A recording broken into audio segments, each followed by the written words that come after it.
free, for whom all things come to pass, according to his will, and whom none can hinder. What then is freedom? Madness? God forbid, for madness and freedom exist not together. But I wish all that I desire to come to pass, and in the manner that I desire. You are mad, you are beside yourself. Know you not that freedom is a glorious thing and of great worth? But that what I desired at random, I should wish at random to come to pass, so far from being noble, may well be exceeding base.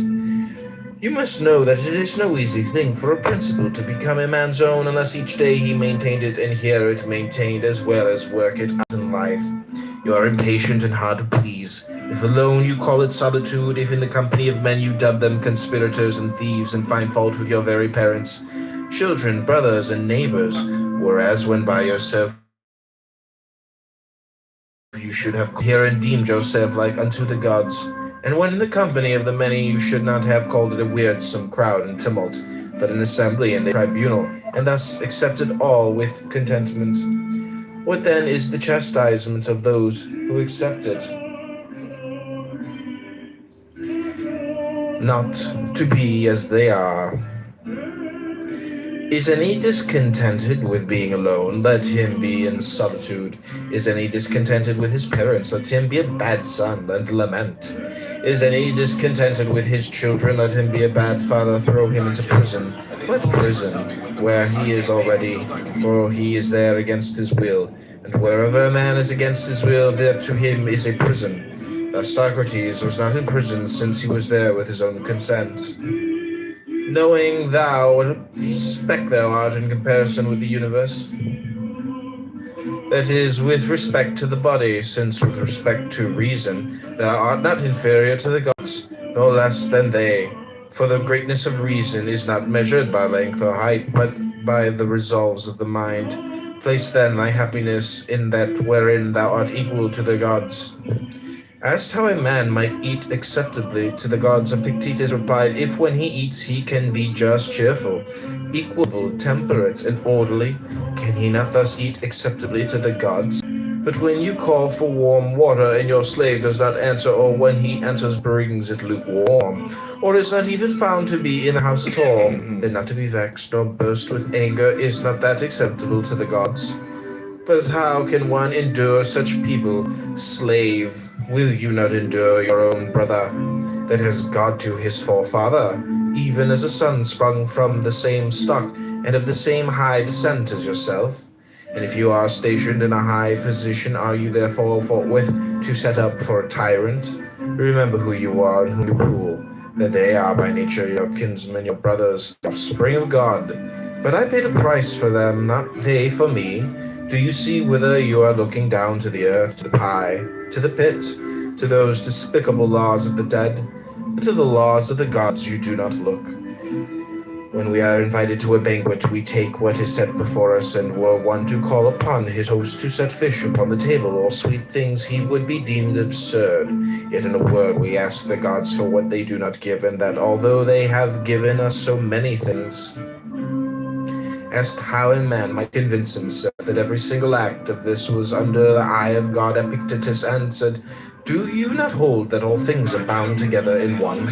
I do. Well, and do you not hold that things on earth and things in heaven are continuous and in unison with each other? I do, was the reply.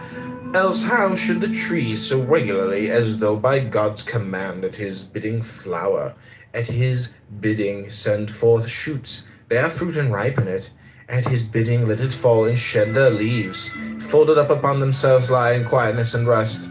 How else, as the moon waxes and wanes, as the sun approaches and recedes, can it be that such vicissitude and alternation is seen in earthly things?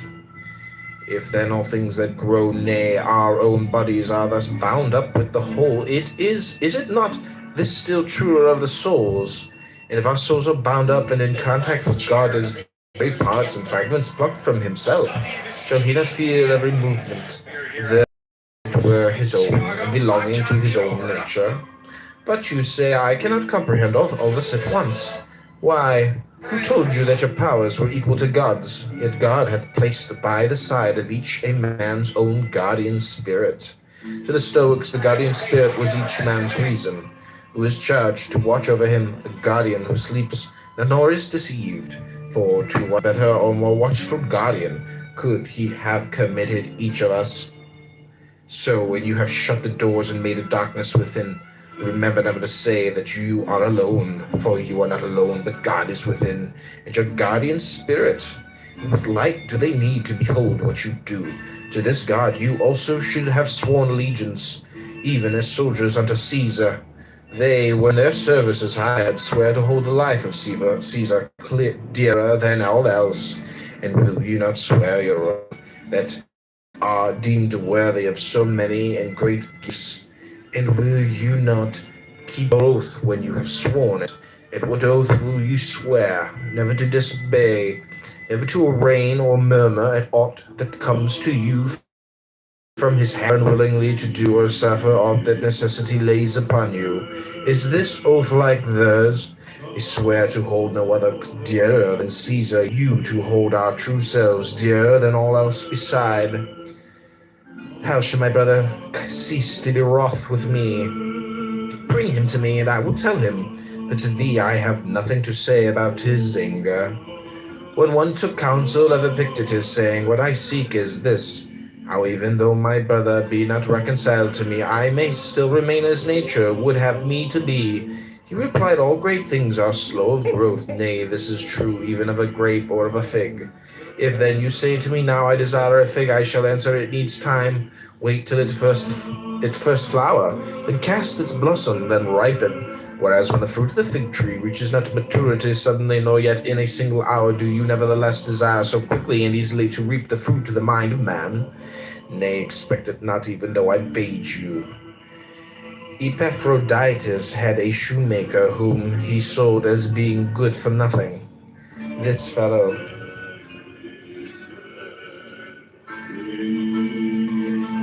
by some accident was afterwards purchased by one of Caesar's men, and became shoemaker to Caesar. You should have seen what respect Epaphroditus paid him then. How does the good Felicion kindly let me know? And if any of us inquired, what is Epaphroditus doing? The answer was, he is consulting about so-and-so with Felicion. Had he not sold him as good for nothing, who had in a trice converted him into a wiseacre? This is what comes of holding of importance anything but the things that depend on the will. What you shun, enduring yourself, attempt not to impose on others. You shun slavery. Beware of enslaving others. If you can endure to do that, one would think you had been once upon a time a slave yourself. For vice has nothing in common with virtue, nor freedom with slavery. Has a man been raised to the tribuneship? Every one that he meets congratulates him. One kisses him on the eyes, another on the neck, while the slaves kiss his hands. He goes home to find torches burning. He sends to the capital to sacrifice. Whoever sacrificed for having had right desires, for having conceived such inclinations as nature would have him. In truth, we thank the gods for that wherein we place our happiness. A man was talking to me today about the priesthood of Augustus. I said to him, let the thing go, my good sir. You will swear to no purpose. Well, but my name will be inserted in all the documents and contracts. Will you be standing there to tell those that read them, that is my name written there? And even though you could now be there in every case, what will you do when you are dead? At all events, my name will remain. Inscribe it on a stone, and it will remain just as well, and think beyond Nicopolis what memory of you will there be. But I shall have a golden wreath to wear. If you must have a wreath of roses and put it on, you will look more elegant. Above all, remember that the door stands open. Be not more fearful than children, but as they, when they weary of the game, cry, I will play no more. Even so, when thou art in the like case, cry, I will play no more, and depart. But if thou stayest, make no lamentation. Is there smoke in the room? If it be slight, I remain. If grievous, I quit it. For you must remember this and hold it fast. The door stands open. You shall not dwell at Nicopolis, well and good, nor at Athens. And I will not dwell at Athens either, nor at Rome. Nor at Rome either. You shall dwell in Gyara. Well, but to dwell in Gyara seems to me like a grievous smoke. Depart to a place where none can forbid me to dwell. That habitation is open to all. For as for the last garment of all, it is the poor body. Beyond that, none cannot do aught unto me. This is why Demetrius said to Nero, "You threaten me with death, but it is nature who threatens you." The beginning of philosophy is to know the condition of one's own mind. If a man recognizes that this is in a weakly state, he will not then want to apply it to questions of the greatest moment. As it is, men who are not fit to swallow even a morsel buy whole treatises and try to devour them. Accordingly, they either vomit them up again or suffer from indigestion, whence come gripings, fluxions, and fevers, whereas they should have stopped to consider their capacity. In theory, it is easy to convince an ignorant person. In actual life, men not only object to offer themselves to be convinced, but hate the man who has convinced them. Whereas Socrates used to say that we should never lead a life not subjected to examination. This is the reason why Socrates, when reminded that he should prepare for his trial, answered, "Thinkest thou not that I have been preparing for it all my life? In what way? I have maintained that which in me lay. How so? I have never secretly, openly done a wrong unto any. In what character dost thou now come forward? As a witness summoned by God. Come thou, saith God, and testify for me, for thou art worthy of being brought forward as a witness by me. Is aught that is outside thy will either good or bad? Do I hurt any man? Have I placed the good of each in the power of any other than himself? What witness dost thou bear to God? I am in evil state, master, I am undone. None careth for me, none giveth me aught. All men blame, all speak evil of me. Is this the witness thou wilt bear and do dishonor to the calling wherewith he hath called thee? Because he hath done thee so great honor, and deemed thee worthy of being summoned to bear witness in so great a cause? Wouldst thou have men speak good of thee? Speak good of them. And when thou hast learned to speak good of them, try to do good unto them. And thus thou wilt reap in return their speaking good of thee. When thou goest into any of the great, remember that another from above sees what is passing, and that thou shouldest please him rather than man. He therefore asks thee, is this in the schools?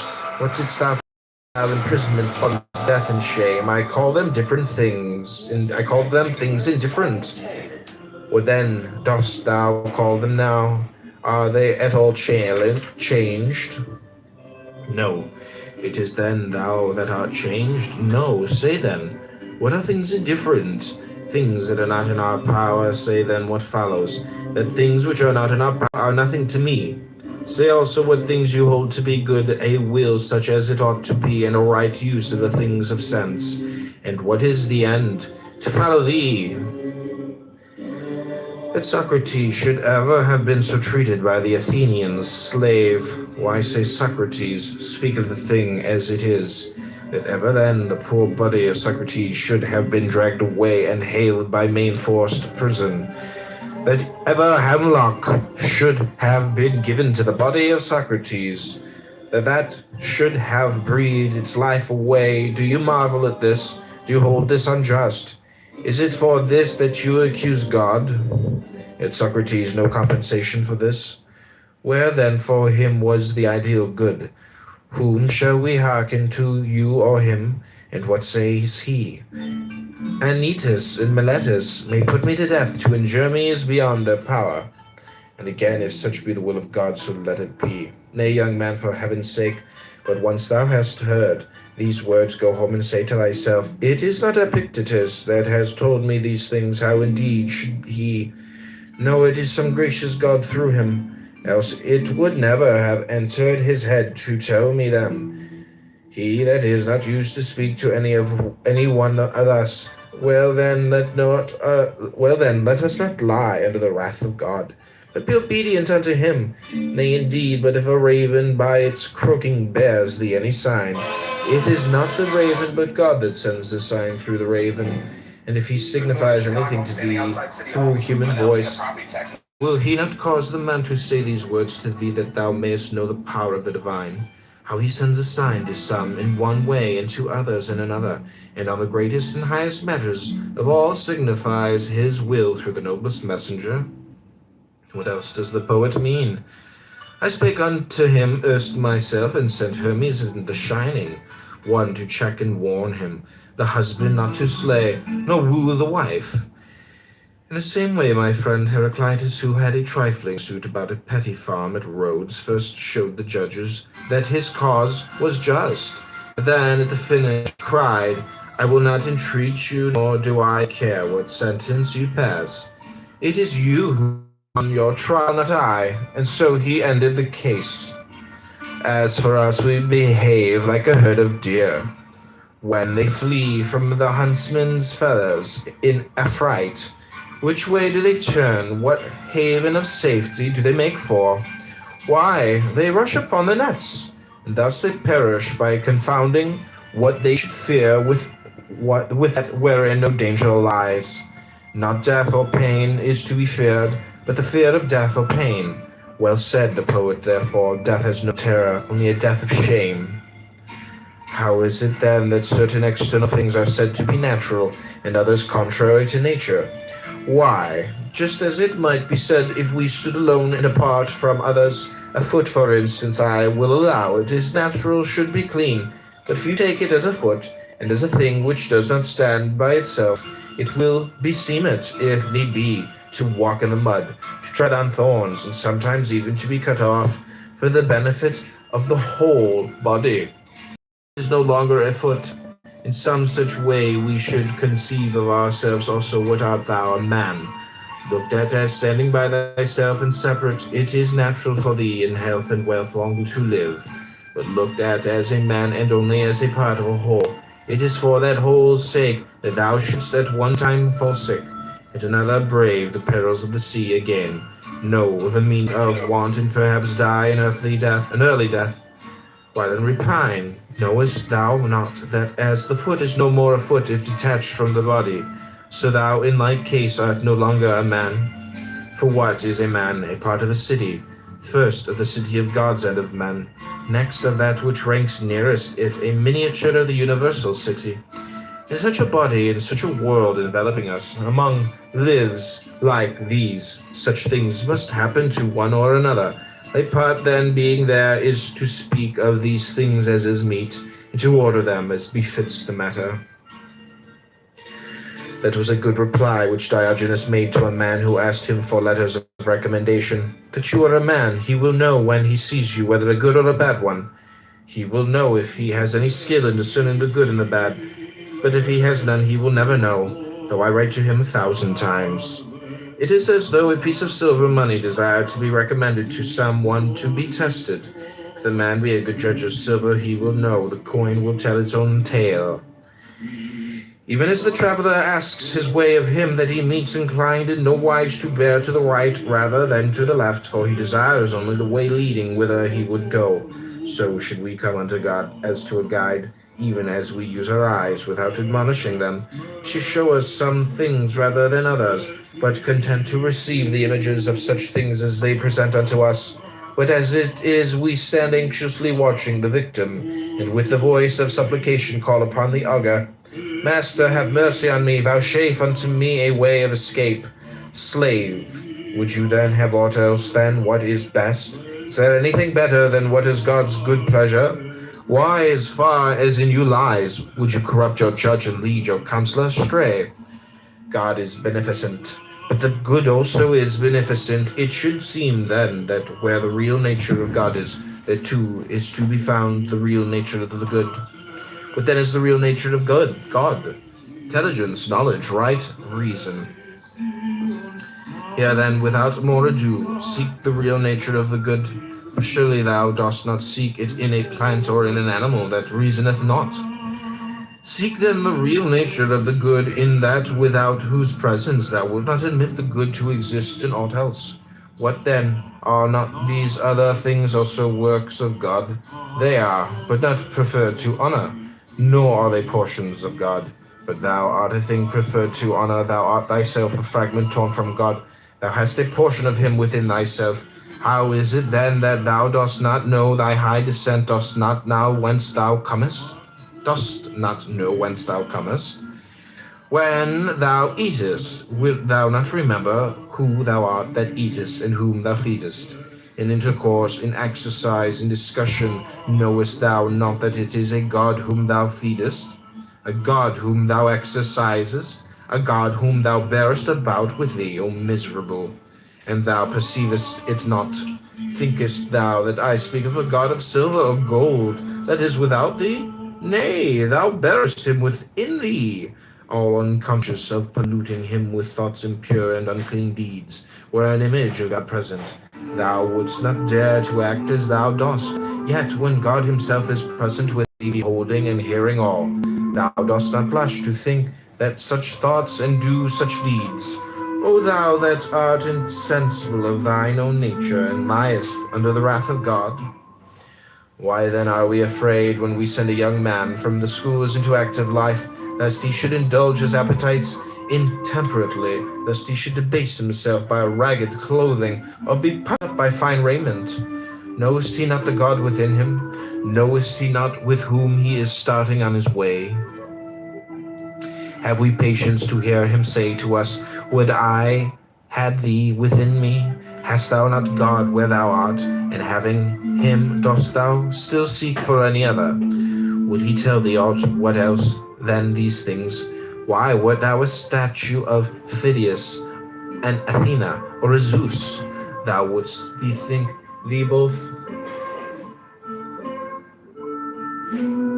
of thyself and thine artificer. And hadst thou any sense, thou wouldst strive to do no dishonor to thyself or him that fashioned thee, nor appear to beholders in unbefitting guise. But now, because God is thy maker, is that why thou carest not of that of what sort thou shalt know thyself to be. Yet how different the artists and their workmanship. What human artists' work, for example, has in the faculties that are displayed in fashioning it. Is it aught but marble, bronze, gold, or ivory? Nay, when the Athena of Phidias has put forth her hand and received therein a victory, in that attitude she stands for evermore. But God's works move and breathe, they use and judge the things of sense, the workmanship of such an artist. Wilt thou dishonor him? Aye, when he not only fashioned thee, but placed thee like a ward in the care and guardianship of thyself alone, wilt thou not only forget this, but also do dishonor to what is committed to thy care? If God had entrusted thee with an orphan, wouldst thou have thus neglected him? He hath delivered thee to thine own care, saying, I had none more faithful than myself. Keep this man for me, such as nature hath made him, modest, faithful, high-minded, a stranger to fear, to passion, to perturbation. Such will I show myself to you all, what exempt from sickness also, from age, from death. Nay, but accepting sickness, accepting death as becomes a god.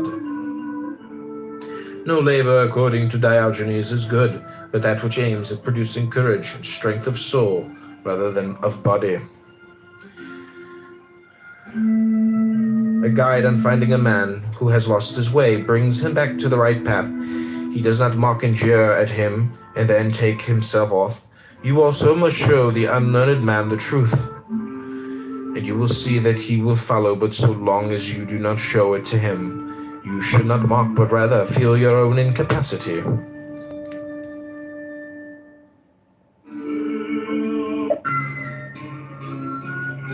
It was the first and most striking characteristic of Socrates never to become heated in discourse, never to utter an injurious or insulting word. On the contrary, he persistently bore insult from others, and thus put an end to the fray. If you care to know the extent of his power in this direction, read Xenophon's Banquet into. That is why the poets are right in so highly commending this faculty. Quickly and wisely, with all, even bitter feuds, would he settle. Nevertheless, the practice is not very safe at present, especially in Rome. Adopts it, I need not say, ought not to carry it out in an obscure corner post. If occasion serves some personage of rank or wealth, can you tell me whose care you entrust your horses? I can. Is it to the first comer who knows nothing about them? Certainly not. Well, your gold, your silver, or your raiment be experienced also. And your body? Have you ever considered about entrusting it to anyone's care? Of course I have. And no doubt to a person of experience as a trainer. Surely.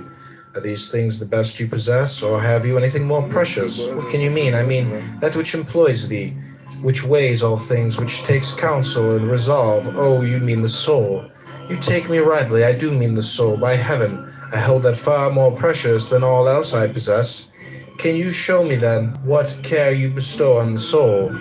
For it can scarcely be thought that a man of your wisdom and consideration in the city would suffer your most precious possession to go to ruin through carelessness and neglect. Certainly not.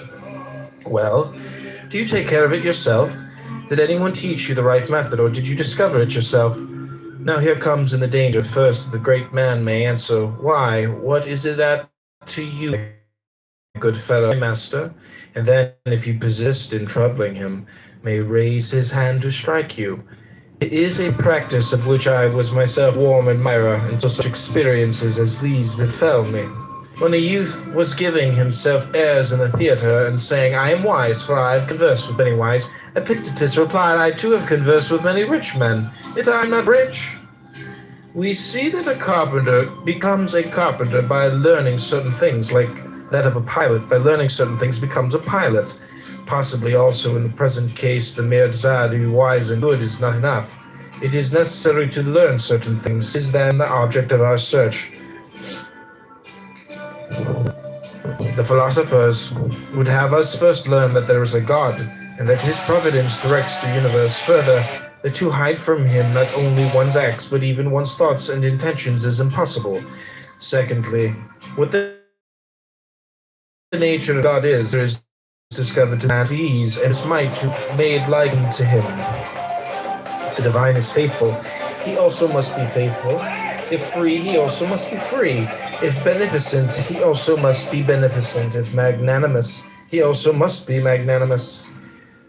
Thus, as an imitator of God, must he follow him in every deed and word.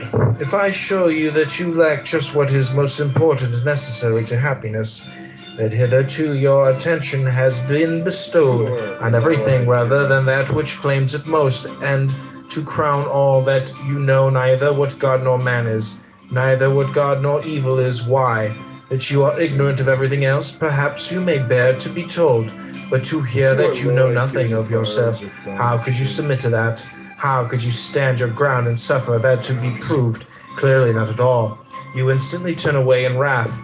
Yet what harm have I done you? Unless indeed the mere harms the ill-favored man by showing him to himself just as he is, unless the physician can be thought to insult his patient when he... Do you suppose there is nothing new? Why, you have a fever, eat nothing today and drink only water, yet no one says what an infused suffering man. Your desires are inflamed, your instincts are weak and low, your aims are inconsistent, your impulses are not in harmony with nature, your opinions are rash and false. He forthwith goes away and complains that you have insulted him. Your way of life resembles a fair. The flocks and herds are passed along to be sold, and the greater part of the crowd to buy and sell. But there are some few who come only to look at the fair, how and why it is being held, upon what authority and with what object. So, great fair of life, some, like cattle, trouble themselves about nothing but the fodder. Know all of you who are busied about lands, coasts, that there are nothing but fodder. Some few things are attending the fair, who love to contemplate what the world is, what he that administers it. Can there be no administrator? Is it possible that while neither city nor could endure even for a moment without one to administer and see to its welfare, this fabric so fair, so vast, should be administered in order so harmonious, without a purpose, and by blind chance?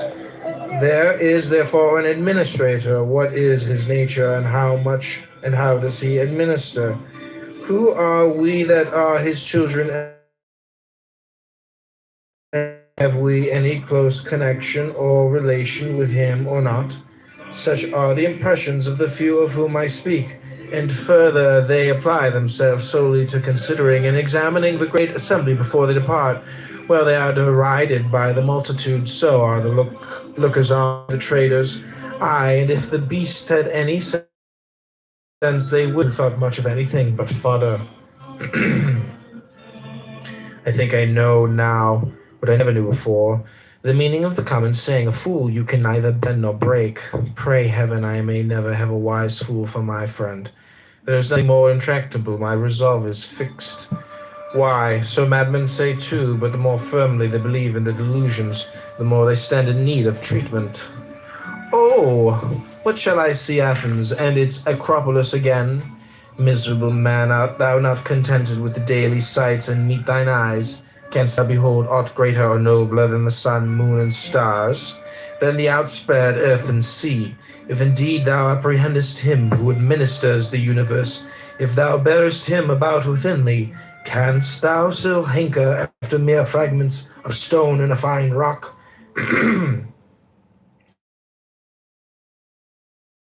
Itself, wilt thou sit down and cry like a child? Why, what didst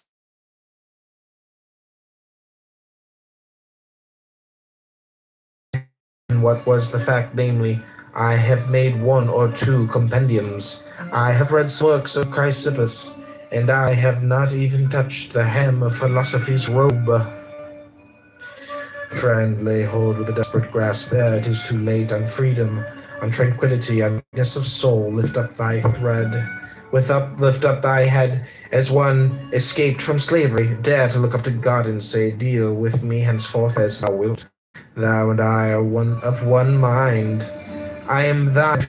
Is nothing that seemeth good to thee. Be done with, thou wilt. Clothe me in what garb thou pleasest. Wilt thou have me a ruler or a subject, at home or in exile, poor or rich? All these things will I justify unto men for thee. I will show the true nature of each. Who would Hercules have been had he loitered at home? No Hercules, but Eurystheus. And in his wanderings through the world, how many friends and comrades did he find, but nothing dearer to him than God? Wherefore he was believed to be God's son, as indeed he was. So then, in obedience to him, he went about delivering the earth from injustice and lawlessness. But thou others from their iniquity, not even Theseus to deliver the soil of Attica from its monsters. Put away thine own, cast forth thence. From thine own robbers and monsters but fear, desire, envy, malignity, avarice, effeminacy, intemperance, to fixing thy affections on him only, and by consecrating thyself to his commands. If thou choosest aught else with sighs and groans, thou wilt be forced to follow a might greater than thine own, ever seeking tranquillity without and never able to attain unto her, for thou seekest her where not to be found, and where she is, there thou seekest her not. If a man would pursue philosophy, his first task is to throw away conceit, for it is impossible for a man to begin to learn what he has conceit that he already knows. For it is impossible for a man to begin to learn what he has a conceit, that he already knows. Give me but one young man that has come to the school with this intention, content if I am but able to pass my life free from hindrance and trouble, to raise my head aloft and face all things as a free man, to look up to heaven and as a friend of God fearing. Nothing that may come to pass. Point out such a one to me, that I may man into possession of that which is thine own. For thy lot are these possessions, thine, these books, these discourses. And when our champion has duly exercised himself in this part of the subject, I hope he will come back to me and say, what I desired is to be free from passion and from perturbation, as one who grudges no pains in the pursuit of piety and philosophy. What I desire is to know my duty to the gods, my duty to my parents, to my brothers, to my country, to my strangers. Enter then on the second part of the subject. It is thine also, but I have already mastered the second part, only I wish to stand firm and unshaken, as firm when asleep as when awake, as firm as in despondency and dejection. Friend, you are verily a god, you cherish great designs. The question at stake, said Epictetus, is no common one. It is this: if you have given way to anger, being above the evil involved therein, you have strengthened the habit and added fuel to the fire. If overcome by a temptation of the flesh, do not reckon it a single defeat, but that you have also strengthened your dissolute habits. Habits and faculties are necessarily affected by the corresponding acts. Those that were not there before spring up, the rest gain in strength and extent. This is the account which philosophers give of the origin of diseases of the mind. Suppose you have once lusted after money. If reason sufficient to produce a sense of the evil be applied, then the lust is checked, and the mind at once regains its original authority. Whereas if you have recourse to no remedy, you can no longer. On the contrary, the next time it is excited by the corresponding object, the flame of desire leaps up more quickly than before. By frequent repetition, the mind in the long run becomes callous, and thus this mental disease produces confirmed avarice. One who has had fever, even when it has left him, is not in the same condition of health as before. Something of the same sort is true also of diseases of the mind. Behind there remains a legacy of traces and of blisters, and unless these are effectually erased, subsequent blows on the same spot will produce no longer mere blisters but sores. If you do not wish to be prone to anger, do not feed the habit. Give it nothing which may tend to its increase. At first, quiet and count the days when you were not angry. I used to be angry every day, then every other day, next every 2, next every 3 days. And if you succeed in passing 30 days,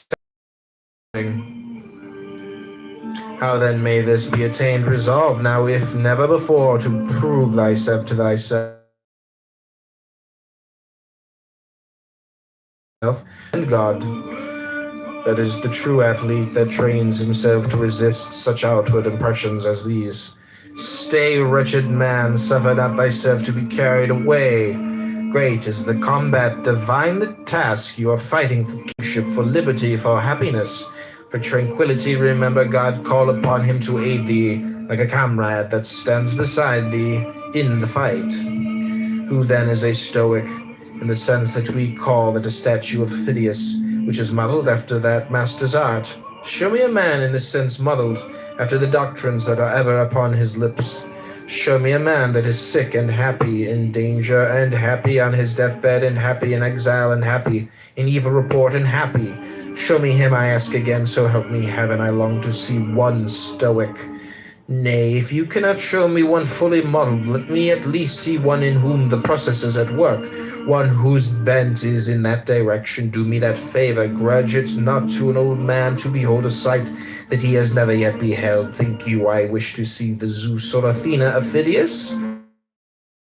With gold and ivory? Nay, show me one of you a human soul, desiring to be of one mind with God, no more to lay blame on him or man, to suffer nothing, to disappoint nothing, to cross him, to yield neither to anger, envy, nor jealousy. In a word, why disguise the matter?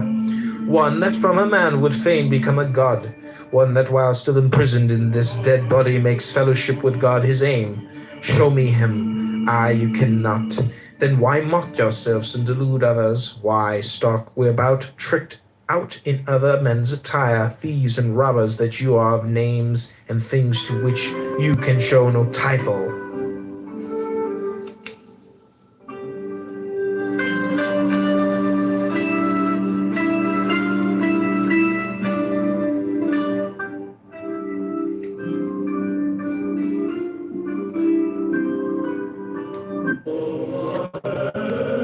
But God hath introduced man to be a spectator of himself and of his works, and not a spectator only, but also an interpreter of them. Wherefore it is a shame for man to begin and to leave off where the brutes do. Rather he should begin there, and leave off where nature leaves off in us, and that is at contemplation and understanding, and a manner of life that is in harmony with herself. See then that ye die not without being spectators of these things. You journey to Olympia to see the work of Phidias, and each of you holds it a misfortune not to have beheld these things before you die. Whereas when there is no need even to take a journey, but you are on the spot with the works before you, have you no care to contemplate and study these, Will you not then perceive either who you are or unto what end you were born, or for what purpose the power of contemplation has bestowed upon you? But in life there are some things disagreeable and hard to bear.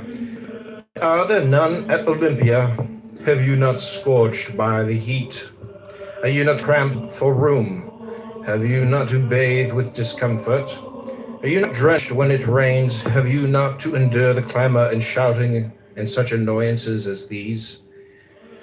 Well, I suppose you set all this over against the splendor of the spectacle and bear it patiently.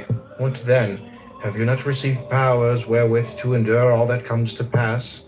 Have you not received greatness of heart, received courage, received fortitude? What care I if I am great of heart, for aught that can come to pass? What cast me down or disturb me? What shall seem painful? Shall I not use the power to end for which I received it, instead of moaning and wailing over what comes to pass? If what philosophers say of the kinship of God and men be true, what remains for man to do but as Socrates did? Never, when asked one's country, to answer, I am an Athenian, Corinthian, but I am a citizen of the world. He that hath grasped the administration of the world, who hath learned that unity which consists of God and men is the foremost and mightiest and most comprehensive of all, that from God have descended the germs of life, not to my father only and father's father, but to all things that are born and grow upon the earth, and in an especial manner endowed with reason, for those only are by their nature fitted to hold communion with God, being by means of reason conjoined with him. Why should not such an one call himself a citizen? Why should he fear aught that comes to pass among men? Shall kinship with Caesar or any other of the great at Rome be enough to hedge men around with safety and consideration, without a thought of apprehension, while to have God for our Maker and Father the kinsman, shall not this set us free from sorrows and fears? I do not think that an old fellow like me need have been sitting here to try and prevent your entertaining object notions of yourselves, and talking of yourselves in an abject and ignoble way, but to prevent there being by chance among you any such young men as, after recognizing the kindred to the gods, and the bondage in these chains of the body and its manifold necessities, should desire to cast them off as burdens too grievous to be borne, and depart to their true kindred.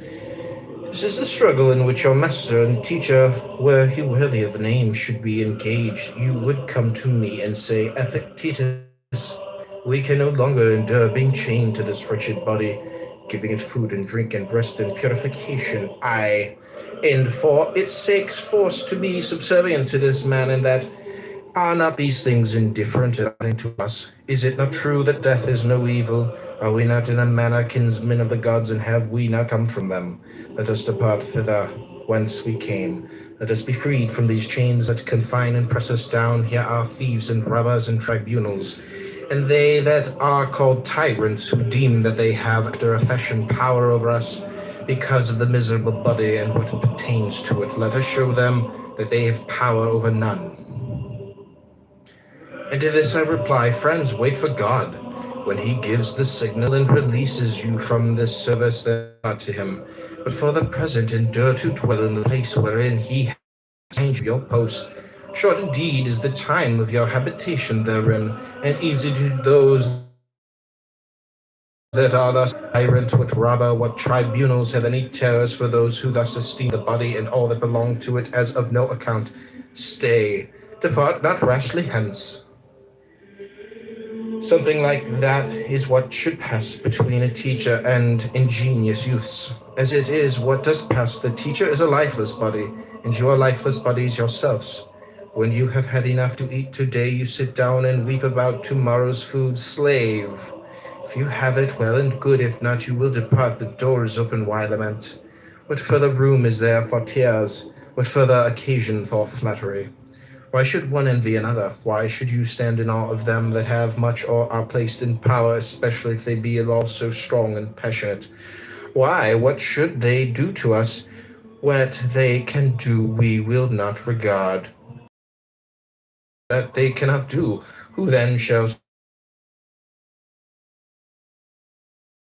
still rule, thus mighting well the faculties which you have, you should say, send now, O God, any trial that thou wilt.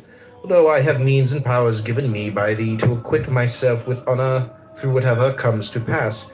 No, but there you sit trembling for fear certain things should come to pass, and moaning what does come to pass, and then you upbraid gods. Such meanness of spirit can have but one result, impiety. Yet God has not only given us these faculties by means of we may bear everything that comes to pass without being crushed or depressed thereby, but like a good king and father, he has given us this without let or hindrance, placed wholly at our own disposition without reserving to him or of impediment or restraint. Though possessing all these things free and all your own, you to receive nor whence it comes, but sit moaning and groaning, some of you blind to the giver, making no acknowledge others basely giving themselves to complaints and accusations against God. Yet what faculties and powers you possess for attaining courage and greatness of heart, I can easily show you what you have for upbraiding and accusation. It is for you to show me. How did Socrates bear himself in this regard? How else than as became one who was fully assured that he was the kinsman of the gods? If God has made that part of his nature which he served, severed from himself and gave to us, liable to be hindered or constrained either by himself or any other, he would not have been God, nor would he have been taking care of us as he ought. If you choose, you are free. If you choose, you need blame no man, accuse no man. All things will be at once according to your mind and according to the mind of God. Of two sorts, there is petrification of the understanding, and also the sense of shame. This happens plain truths and persists in maintaining what is self-contradictory. Most of us dread mortification of the body and would spare no pains to escape anything of that kind, but of mortification of the soul we are utterly heedless. The regard, indeed, to the soul of a man is in such a state as to be incapable of following or understanding anything. I grant you, we do think him in a bad way, but mortification of the sense of shame and modesty, we go so far as to double strength of mind.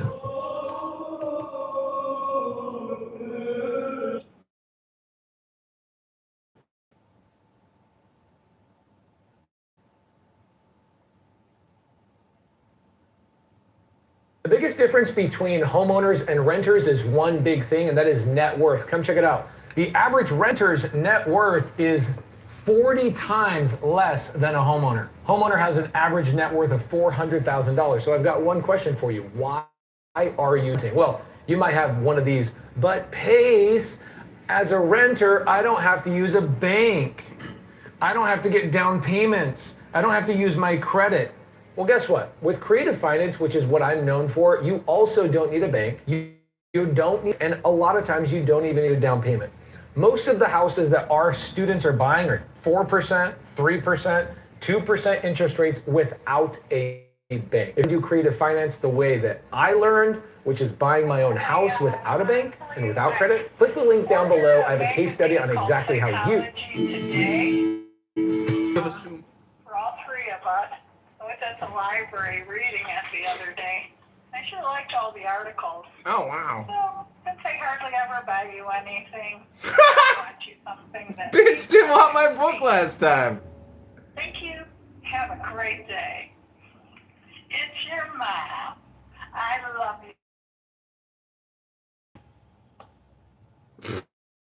Her way of saying sorry, I'm a bitch. I had. Have you come full of anger and dejected because nothing is sent you from home? And while the discussion is going on, do you sit brooding on nothing but how your father or your brother are disposed towards send you? me psychology today. What are they saying about me here? About me there? At this moment, they imagine I make progress in saying he will return perfectly omniscient. I wish I could become omniscient before I return, but that would be very troublesome. No one sends me anything. The baths at Nicopolis are dirty. Things are wretched at home and wretched here. Then they say nobody is any the better for the school. Who comes to the school with a sincere wish to learn, to submit his principles to correction and himself to... Who, to gain a sense of his wants? Why, then be surprised if you carry home from the school exactly what you Magazine. Thanks, God. Epictetus, I'm desiring to hear you speak, and you have never given me any answer. Now, if possible, I entreat you, say something to me. Is there anything, replied Epictetus, an art of speaking as of other things? If it is to be done skillfully and with profit to the hearer, yes. And are all profited by what they hear, or some among them? So that it seems there is an art of hearing as well as of speaking. To make a statue needs skill, to view a statue aright also admitted. And I think all will allow that one who proposes to hear philosophers speak needs a considerable training in hearing. Is that not so? Then tell me, on what subject are you able to hear me? Why on good and evil? And evil of what? A horse, an ox? No, of a man. Do we know then what man is? Nature is. That is the idea we have of him. And are our ears practiced in any degree on the subject? Nay, do you understand what nature is? Can you follow me in any degree when I say that I shall have to use demonstration? Do you understand what demonstration is? What true or false is? Must I drive you to philosophy? Show me what good I am to do by discoursing with you. Rouse my desire to do so. The sight of the pasture it loves stirs in the sheep the desire to feed. Show it a stone or a bit of bread and it remains unmoved. Thus we must also have certain natural as A, and one that moves us to speak when we find a listener that is worth his salt, one that himself stirs the spirit. But if he sits by like a stone or a tuft of grass,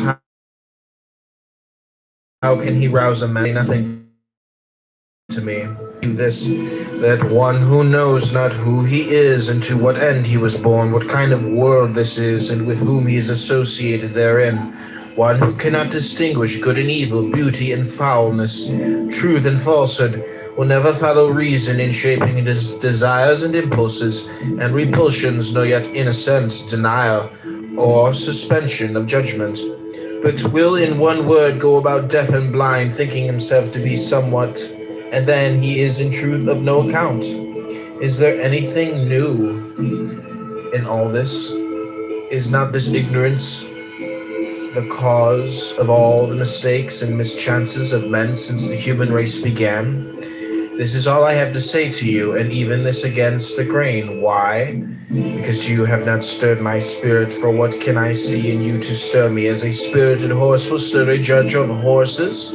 Your body that you maltreat, your dress, your behavior, your look, nothing whatever. When you want to hear a philosopher, do not say you say nothing to me. Only show yourself worthy of fit, and then you will see how you will move the speaker. And now, when you see brothers, apparently good friends, and living in accord, do not immediately pronounce anything upon their friendship, though they should affirm it with an oath, though they should declare for us to live apart is a thing impossible. For the heart of a bad man is faithless, unprincipled, inconstant. Now overpowered by one impression, now by another. Ask not the usual questions. Were they born of the same parents, reared together and under the same tutor? But ask this only, in what they place their real interest, whether in outward things or in the will. If in outward things, call them not friends, any more than faithful, constant, brave, or free. Call them not even human beings if you have any sense. But should you hear that these men hold the good to lie only in the will, only in of sense, take no more trouble to inquire whether they are father and son or brothers or comrades of long standing, but sure of this one thing, pronounce as boldly that they are friends is that they are faithful and just. For where else can friendship be found than where modesty is, where there is an interchange of things fair and honest, and of such only? No man can rob us of our will, no man can lord it over that. When disease and death overtake me, I would fain be found engaged in the task of liberating mine own will from the assaults of passion, from hindrance, from resentment, from slavery. Thus would I fain be found employed, so that I may say to God, have I in aught transgressed thy commands? Have I in aught perverted the faculties, the senses, the natural principles that thou didst give me? Have I ever blamed thee, or found fault with thine administration? When it was thy good pleasure, I fell sick, and so did other men, but my will consented. Because it was thy pleasure, I became poor, but my heart rejoiced. No power in the state was mine, because thou wouldst not such power I never desired.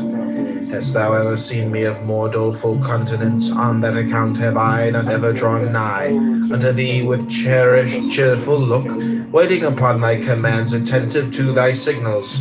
Wilt thou that I now depart from the great assembly of men? I go, I give thee all thanks that thou hast deemed me worthy to take part with thee in this assembly, to behold thy works, to comprehend this thine administration. Such I would were the subject of my thoughts, my pen, my study, when death overtakes me. Seemeth it nothing to you, never to accuse, never to blame either good or man, to wear ever the same countenance in going forth as in coming in? This was the secret of Socrates, yet he never said that he knew or taught anything. Who amongst you makes this his aim? Were it indeed so, you would gladly endure sickness, hunger, aye, death itself. How are we constituted by nature to be free, to be noble, to be modest? For what other living thing is capable of blushing or of feeling the impression of shame, and to subordinate pleasure to the ends for which nature designed us, as a handmaid and a minister, in order to call forth our activity, in order to keep us constant to the path prescribed by nature? The husband deals with land, physicians and trainers with the body, the wise man with his own mind. Which of us does not admire what Lycurgus the Spartan did? A young citizen had put out his eye and been handed over to him by the people to be punished at his own discretion. Lycurgus abstained from all vengeance, but on the contrary instructed him and made a good man of him. Producing him in the public, in the theatre, he said to the astonished Spartans, I received this young man at your hands full of violence and wanton insolence. I restore him to you in his right mind and fit to serve his country. A money changer may not reject Caesar's coin, nor may the seller of herbs, but must, when one's coin is shown, deliver what is sold for it, whether he will or no. So is it also with the soul. Once the good appears, it attracts towards itself, evil repels. But a clear and certain impression of the good the soul will never reject it more than men do Caesar's coin, and this hangs every impulse alike of man and God. This was Epictetus replied, as that ear which distinguishes only sounds, while that which distinguishes musical notes is not common, but produced by training. So there are certain things which men not entirely perverted see by the natural principle common to all, which a constitution of the mind is called common sense. Canst thou judge men? Then make us imitators of thyself, as Socrates did. Do this, do not do that, else will I cast thee into prison. This is not governing men like reasonable creatures. Say rather, as God hath ordained, so do, else thou wilt suffer chastisement and loss.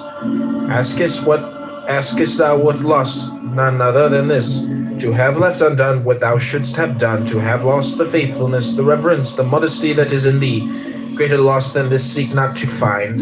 His son is dead. What has happened? His son is dead. Nothing more, nothing. His ship is lost. What has happened? His ship is lost. He has been haled to prison. What has happened? He has been haled to prison. But that any of these things are misfortunes to him. He's an addition with every one makes of his own. But you say God is unjust in this way. Why? For having given thee endurance and greatness of soul, for having made such things to be no evils, for placing happiness within thy reach even when enduring them, for opening unto thee a door when things make not for thy good. Depart, my friend, and find no fault. You are sailing to Rome, and you tell me to obtain the post of governor of Gnosis. You are not content to stay at home with the honors you had before. You want something on a larger scale, more conspicuous. But when did you ever undertake a voyage for the purpose of reviewing your own principles and getting rid of any of them that proved unsound? Whom did you ever visit for that object? What time did you ever set yourself for that? What age run over the times of your life by yourself? yourself if you are ashamed before me? Did you examine your principles when a boy? Did you not do everything just as you do now?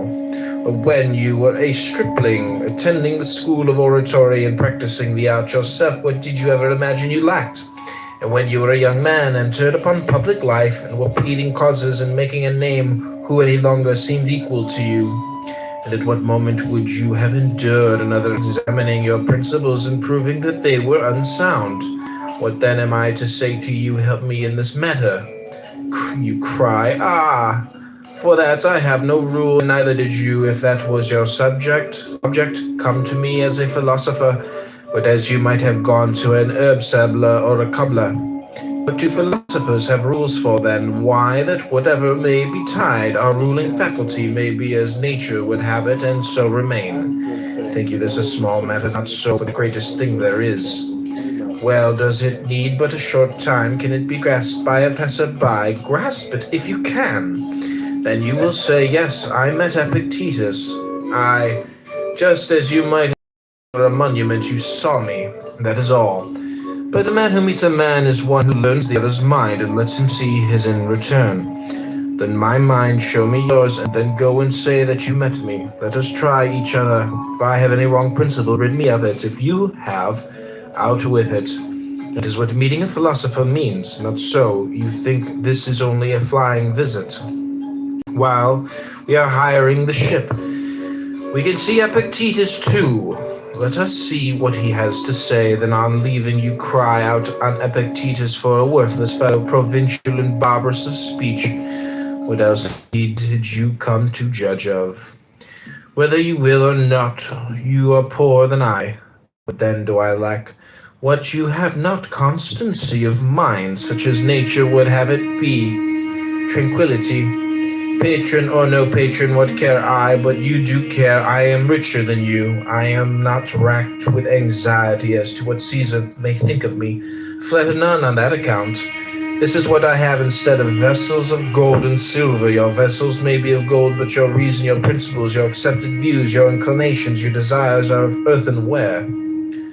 To you all you have seemed small, to me all I have seems great. Your desire is insatiable, mine is satisfied. See children thrusting their hands into a narrow-necked jar and striving to pull out the nuts and figs it contains. If they fill the land, they cannot pull it out again, and then they fall to tears, let go a few of them. And then you can draw out the rest. You too, let your desire go. Covet not many things, and you will obtain. Pittacus, wronged by one whom he had it in his power to punish, let him go free, saying, forgiveness is better than revenge. The one shows native gentleness, the other savagery. My brother ought not to have treated me thus, true, but he must see to that. However he may treat me, I must deal rightly by him. This is what lies with me, what none can hinder.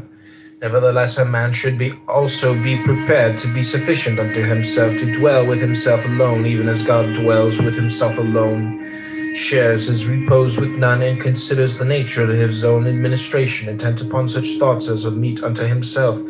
So should we also be able to converse with ourselves, to need none else beside, to sigh for no distraction, to bend our thoughts upon the divine administration, and how we stand related to all us, to observe how human accidents touched us of old, and how they touch us now, what things they are that still have power to hurt us, and how they may be cured or removed to perfect what needs perfecting as reason would direct. The man has frequent intercourse with others, either in the way of conversation, entertainment, or simple familiarity. He must either become like them or change them to his own fashion.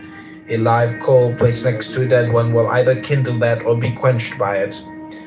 Such being the risk, it is well to be cautious in admitting intimacies of this sort, remembering that one cannot rub shoulders with a soot-stained man without sharing the soot oneself. What will you do, supposing the talk turns on gladiators, or horses, or prize fighters, or what is worse, on persons, condemning this and that, approving the others? Or suppose a man sneers or jeers or shows a malignant temper. Has any among us the skill of the lute player, who knows at the first touch which strings are out of tune and sets the instrument right? Has any of you such a power as Socrates had in all his intercourse with men, of winning them over to his own convictions?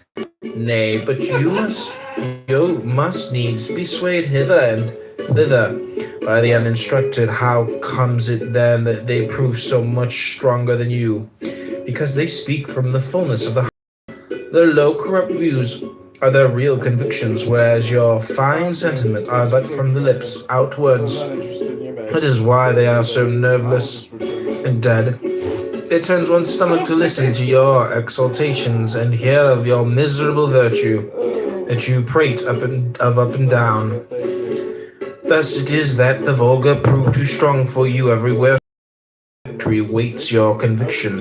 In general, any methods of discipline applied to the body which tend to modify its desires or repulsions are good for ascetic ends, but if done for display, they betray at once a man who keeps an eye on an outward show, who has an ulterior purpose and is looking for spectators to shout, "Oh, what a great man!" This is why Apollonius so well said, if you are bent upon a little private discipline, wait till you are choking with heat some day, then take a mouthful of cold water and spit it out again and tell no man. Study how to give as one that is sick, that thou mayest hereafter give as one that is whole. Fast, drink water, only abstain altogether from desire, that thou mayest hereafter conform thy desire to reason.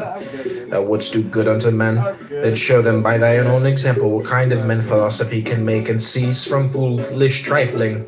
Eating, do good to them that eat with thee, drinking to them that drink with thee, yield unto all, give way, and bear with them. Thus shalt thou do them good, but vent not upon them thine own evil humor. Even as bad actors cannot sing alone, but only in chorus, so some cannot walk alone. Man, if thou art aught, strive to walk alone, and hold converse with thyself instead of skulking in the chorus. At length think, look around thee, bestir thyself, that thou mayest know thou art. You would fain be victor at the Olympic Games, you say. Yes, but weigh the conditions, weigh the consequences that only lay to your hand.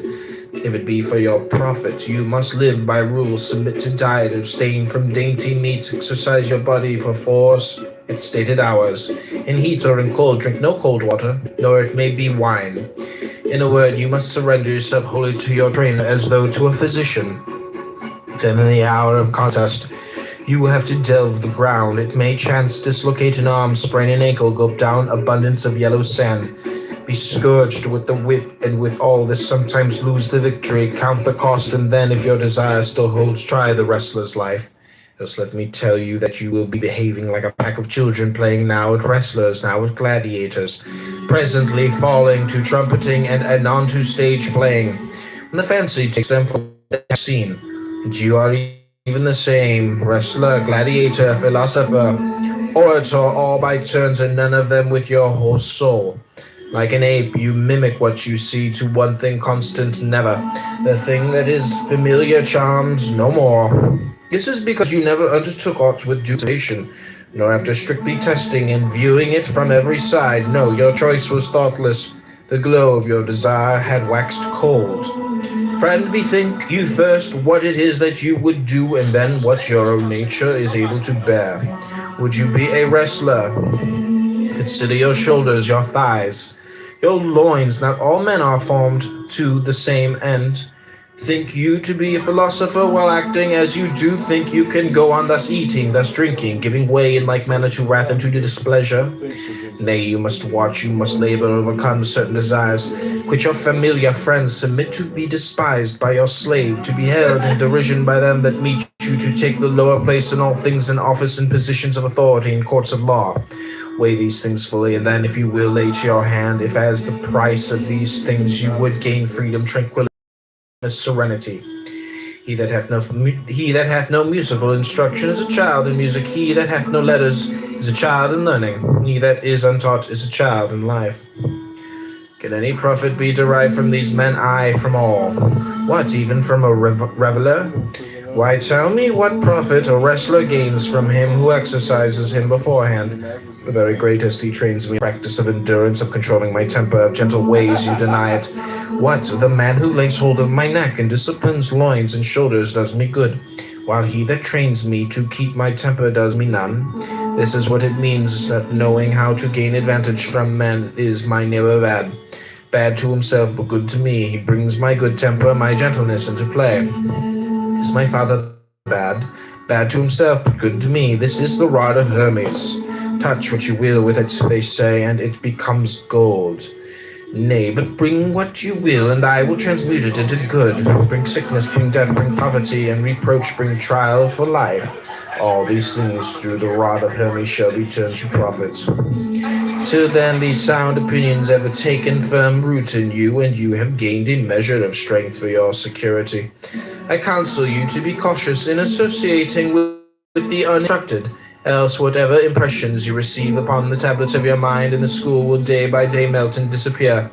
Wax and sun withdraw then somewhere far from the sun while you have these waxen sentiments. We must approach this matter in a different way. It is great and it is a common thing given to every man. Wisdom alone, it may be, will not suffice to the care of youth. A man needs also a certain measure of readiness and aptitude for the office, aye, and certain bodily qualities, and above all to be counseled of God himself to undertake this post, even as he counseled Socrates to fill the post of one who confutes error, signing to Diogenes the royal office of high reproof, and to Zeno that of positive instruction. Whereas you would fain set up for a physician provided with nothing but drugs, where how they should be applied you neither know nor care. If what charms you is nothing but abstract principles, sit down and turn them over quietly in your mind, but never dub yourself a philosopher, nor suffer others to call you so. Rather say, he is an error, for my desires, my impulses are unaltered. I give in my adhesion to what I did before, nor has my mode of dealing with the things of sense undergone any change. When a friend inclined to cynic views asked Epictetus what sort of person a true cynic should be, requesting general sketch of the system, he answered, we will consider that at leisure. At present I content myself with saying this much. If a man put his hands to so weighty a matter without God, the wrath of God abides upon him. That which he covets will but bring upon him public shame, and even on finding himself in a well-ordered house, does a man step forward and say to himself, I must be master here. Else the lord of that house takes notice of it, and seeing him insolently giving orders, drags him forth and chastises him. So it is also in this great city the world. Here also is there a lord of the house who orders all things. Thou art the sun. In thine orbit thou hast power to make the year and the seasons, to bid the fruits and the earth grow and increase, the winds arise and fall. Thou canst in due measure cherish with thy warmth the frames of men. Go make thy circuit, and thus minister unto all from the greatest to the least. Thou canst lead a host against Troy, be Agamemnon. Thou canst meet Hector in single combat, be Achilles. But had Thersites stepped forward and claimed the chief command, he had been met with a refusal, or obtained it only to his own shame and confusion of face before a cloud of witnesses. Others may fence themselves with walls and houses. When they do such deeds as these and wrap themselves in darkness, they have many a device to hide. Another may shut his door and send one before his chamber to say, if any comes, he has gone forth, he is not at leisure.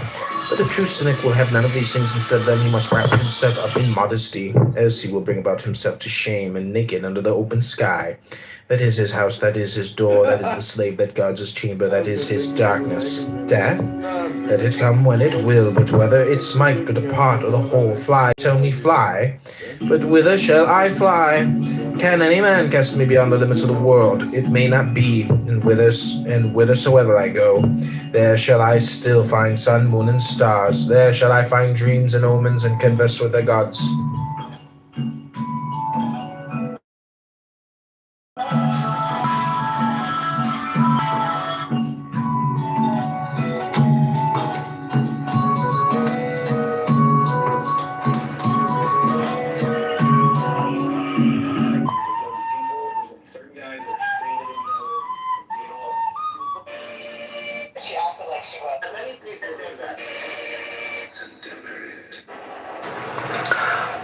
Why should anyone care about a book written 700 years ago in medieval Spain, composed in Aramaic, a language no longer spoken even then by hardly anyone in the world? Why would anyone read a book that's intentionally cryptic and perplexing? Why? Because the Zohar challenges our understanding of God and dares us to transform ourselves. It shatters childish theological images and discovers a God called infinity, Ein Sof. Ein Sof, God as infinity, transcends gender and personality. But in the realm of the Sefirot, the 10 qualities of God that we'll explore a little bit later, in those Sefirot, God is female and male, Shekhinah and the Holy One, blessed be He. Israel's spiritual task is to unite these male and female halves of God through living a holy life. Every human action affects the divine couple, either promoting or hindering their union. God is not static being, but dynamic becoming. The Zohar is a vast commentary on the Torah and the masterpiece of Kabbalah. How did it emerge? Kabbalah itself. Kabbalah crystallized in Provence and Spain in the 12th and 13th centuries, but the mystical stream within Judaism is certainly much older. For example, I just mentioned Sof, God as infinity. This is certainly one of the key insights of Kabbalah, the boundlessness of God and his indefinability. The idea of Ein Sof is dependent on Maimonides' conception of God, but there's an ancient precursor right in the book of Exodus, when Moses learns God's secret name, Eheyeh Asher Eheyeh, I am who I am, I will be who I will be. It's as if right there in the book of Exodus, God is refusing to define himself. And in a sense, that lays the groundwork for the later notion in Kabbalah of Ein Sof, the infinite.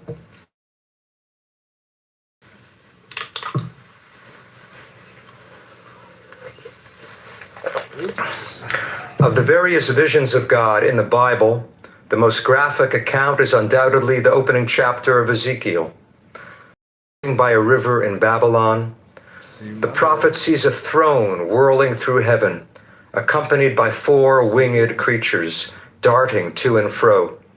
On the throne is, quote, a figure with the appearance of a human being, unquote, surrounded by radiance like a rainbow. Ezekiel experienced that vision near the beginning of the 6th century BCE. Even before his book was canonized in the Bible, his vision had become the archetype of Jewish mystical ascent. Until the emergence of Kabbalah in the Middle Ages, Jewish spiritual seekers used Ezekiel's account as their model. It came to be called Maaseh Merkavah, the account of the chariot, God's chariot throne. And that account was studied, expounded, and re-experienced. An entire literature developed, recounting the exploits of those who followed in Ezekiel's footsteps. Among them, some of the leading figures of rabbinic Judaism, such as Rabbi Akiva, Rabbi Yishmael,